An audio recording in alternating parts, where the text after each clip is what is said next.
Hello, for those of you who don't know, my name is Oreos Master, and I'm going to be doing a guide over Spellsteal and Decurse for Season 3 of The War Within. So I've done this in previous seasons, and I've gone over all of the 8 dungeons in the M Plus pool, and gone over different beneficial spellsteals to like purge things off of mobs, and decurses, just so there's one place where everybody can see like where all of them, what dungeons have which ones, and like what talents you need for which dungeons for those. And so I'm going to be doing that this season as well. So getting right into it, the first one that I'm going to be doing is Ecodome Al'dani. And Ecodome Al'dani has 2 spell steals. So the first one will be on the Wasteland Phase Blades, and it's something called Alacrity. And so those are found typically near like the second boss area. The Phase Blades, if you go, I'm using MDT as well to go into here. Alacrity increases the caster's attack speed by 30% and their movement speed by 30% for 10 seconds. I'm not sure. I don't think this actually increases your haste, so it doesn't change our casting speed. I believe this is just for like melees. So this is one I really don't pay attention to spell studying this one. The movement speed could be nice in certain situations, but it's not really something that I use. So I don't pay attention to that one this much. And the second one is in Ecodome Al'dani, which is definitely a little bit more required, is on the Koresh elementals, and that'll be all in the last area before the final boss. And they have a spell called Embrace of Koresh, which is basically a massive absorb shield. I'd say when it goes on enemy players, it's probably about 20% of their health. So it actually is a pretty big shield for them. So this is something that you actually want to be paying attention to for spell stealing. What I've noticed though is when you spell steal it, it's either extremely small or you don't actually get the benefit from this at all yourself. So while it doesn't give you any benefit, it's a huge time save in order to take off a big portion of like an absorb shield on enemies. I typically pay attention on like your prio mobs. So if the Embrace of Koresh ever goes on the Phase Stalkers, I think is what they're called, the prio mobs. Let me see, or the pack speakers. Sorry, the pack speakers. If it ever goes on them, I really pay attention to those, or if it's going on like ritualists and stuff. Otherwise, a lot of the times you will actually be running out of mana because a lot of the pulls will have either like 1 or 2 of the Koresh elementals in there, and since Frost, the spell steal is over 500,000 mana, so it's a fifth of your mana cost. Basically, if you're like spam casting spellsteal on mobs, you're going to run out of mana, which then obviously is not ideal because you can't cast any of your spells. So just keep a good eye on your mana. I don't know if like in between fights you might actually have to drink or eat food in order to get some mana back, but your mana should be fine. It's not really an issue. But if you're doing a pull that has like two or three elementals, you're going to be going through your mana quite a bit using spellsteal. So this is a very beneficial one for you to do to save time on dungeons, but you do need to be aware that you can actually still cast your spells with the mana drain. And that'll be all for Ecodome Al'dani. There is no spell steals on this one. The next one is Halls. There are actually no spell steals or decurses in this one, so you don't need to worry about either of those for this dungeon. The next will be Streets. Streets has both spell steal and a decurse. I'll go through the spell steals first. This first spell steal, that's basically a mandatory spell steal to do, is on the officers, the support officers, and they start fights with this refraction shield.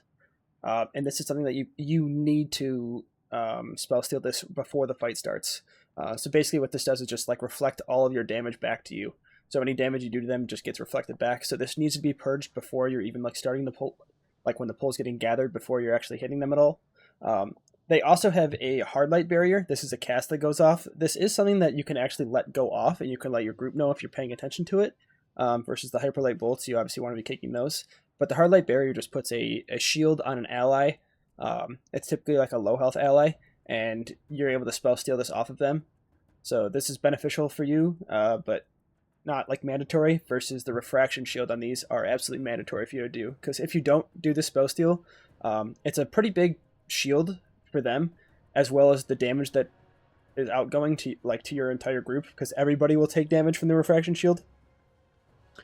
So this is the refraction shield is basically a mandatory one for you to do, versus the hard light barrier is just it's a good one but not mandatory at all. And the next spell steal in Streets is in the mail room, and that is on the overloaded mail mentals, the prio mobs, and they have I think it's typically near the start. They have a spam filter. This is also something that can be interruptible. So you can somewhat pay attention to this. It basically just applies a debuff that gives them a 50% DR, and you do actually get this Spellsteal, so this would be beneficial for you in big pulls where you're taking quite a bit of damage. So it's something like the Elementals when you're getting hit by their drunk mail or whatever, but I would try and pay attention to the spam filter, and if it's on the Primal Mob, probably if it's on a Elemental, I would like to Spellsteal this, so it's a beneficial one to do, but this one's not mandatory. And then that is all the Spellsteals for streets, but there is a decurse, and that decurse is when you go left, which most of the time you actually will be going left. I think left is better than going right in this dungeon, and that's on the Ancient Corehounds. And now, while this dungeon used to be like a requirement for you to take decurse in, I think this was changed in Season 3 for the Ancient Dreadcast to actually be interruptible. I don't think it used to be, or it used to be like an instant cast. Basically, it's like a 4-second cast or something, and if it gets off, it reduces one enemy's cast speed by 50%, and it's basically just like it's something that almost needs to be purged. But most of the time, like 99.999% of the time, you're only never going to have to worry about this. I don't even take decurse in this dungeon because if one gets off, that means 4 of us missed a kick. There are only 2 mobs, and they don't cast it very often. They probably cast it once, maybe twice while you're fighting them. So it's something you can have, but it basically never goes off, so you shouldn't really have to worry about it. The next key will be Gambit. There is one Spellsteal in this dungeon, and it's not one that's really needed. It's on the Dragon Boss on Time Cap and Hooktail, and it is on the Corsair Brutes that he summons during the fight, and it is called Double Time, and basically over time it increases their attack speed and movement speed. Now, when you Spellsteal this, it actually only removes 1 stack of this, and you do get that buff, but Spellstealing that and only removing 1 buff doesn't really do anything. So I wouldn't really worry about this. I never pay attention to this. Plus, these mobs are either getting CC'd away from everybody, so it's not mattering, or they're getting destroyed by the breath. So it's basically you don't need to worry about the Spellsteal at all in this dungeon. Now the next would be Arakara. Arakara has no Spellsteals or decurses, so you don't need to worry about having either of those in this key. Then the next dungeon is Dawnbreaker, and Dawnbreaker will have both Spellsteals and decurses in them, and both of them are actually beneficial, and I would kind of say mandatory to do. The Spellsteal is definitely more beneficial. It gives you value versus taking stuff away from the enemies. It's basically on the start of the dungeon. There is the commanders, and they do a cast called Abyssal Howl.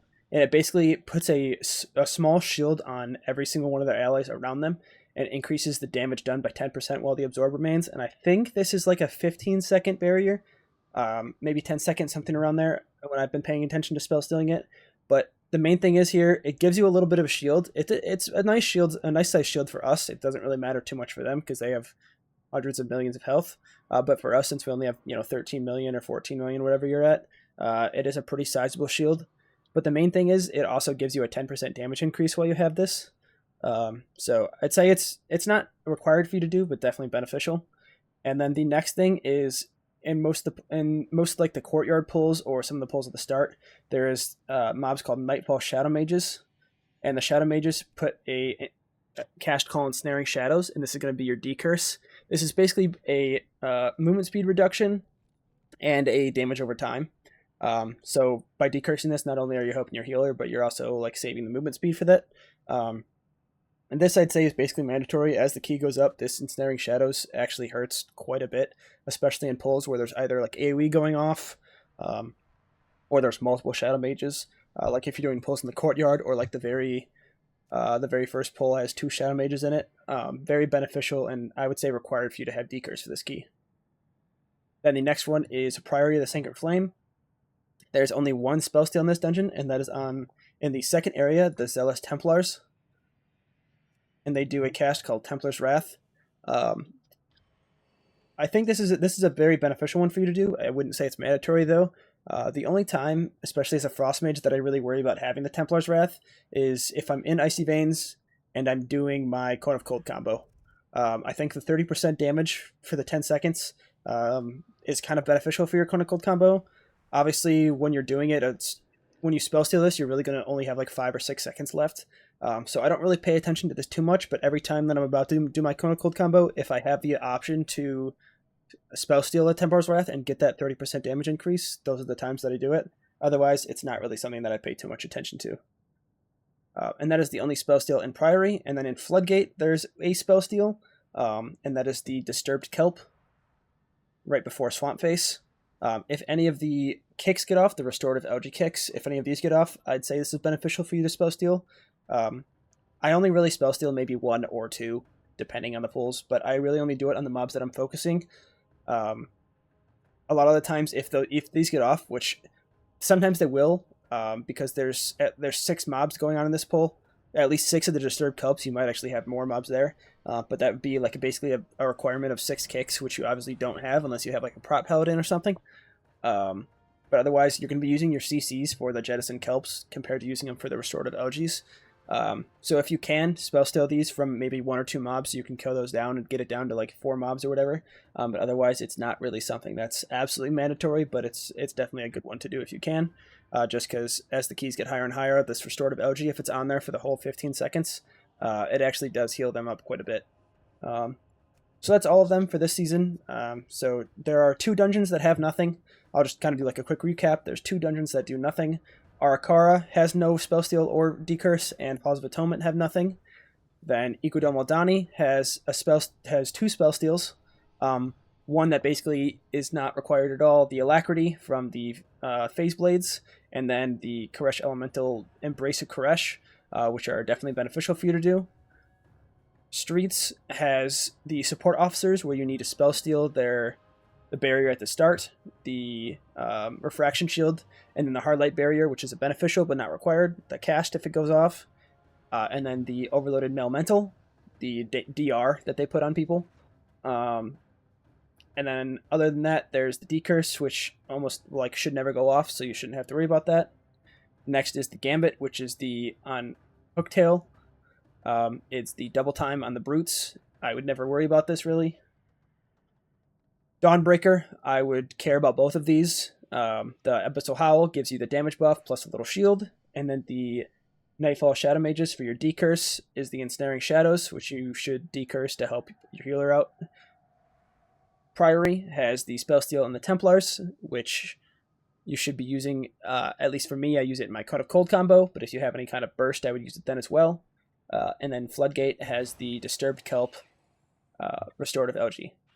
So that's all for this season for Spellsteals and Remove Curses. If there's any in the future that I find, I will try and put them in the comments. But otherwise, this is all that I have right now. These are also all listed on Mage Hub, which I'll put in the description of the video. There's the dungeon guides for Mage Hub, which is kept up to date by people in the Mage Discord for Altar Time. I'll put that in the description as well. I'll put the Mage Hub and the Altar Time Discord in here. But otherwise, that'll be it for this video. Thank you all for tuning in, and have a good rest of your season.